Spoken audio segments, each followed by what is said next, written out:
হাসপাতালে মৃত্যুর সাথে পাঞ্জা লড়ছে অভিনেত্রী সন্ধ্যা রায়।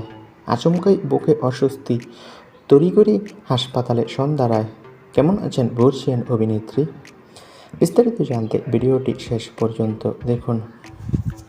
1961 সালে ছবিতে অনুপ কুমারের সাথে প্রথম জুটি বাঁধেন সন্ধ্যা রায়। তবে এরপর জীবন কাহিনী, আলোর পিপাসা, ঠগিনীর মতো ছবিতে অভিনয় করেছেন তিনি।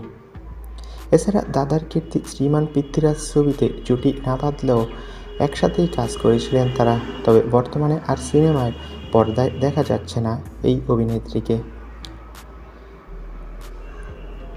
2014 সালে প্রথম লোকসভা নির্বাচনে লড়েন তিনি। এরপর দিল্লির সংসদ ভবনেও গিয়েছিলেন। তবে শনিবার সন্ধ্যাবেলা হঠাৎ করেই বুকে বড্ড বেশি ব্যথা অনুভব করলে তড়িঘড়ি করে হসপিটালে ভর্তি করা হয় এই বর্ষিয়ান অভিনেত্রীকে।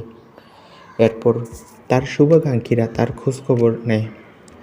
তৎক্ষণাৎ ডক্টর জানায় যে এখনই কিছু বলতে পারবো না আমরা। অভিনেত্রীর ভীষণ শ্বাসকষ্ট হচ্ছিল।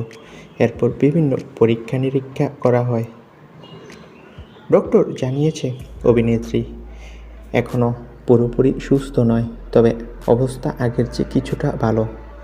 সন্ধ্যা রায়কে কিছুদিন হসপিটালেই ভর্তি থাকতে হবে।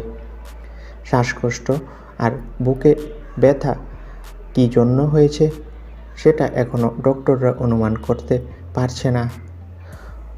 ধারণা করা হচ্ছে হার্টে কোনো সমস্যা ধরা পড়তে পারে।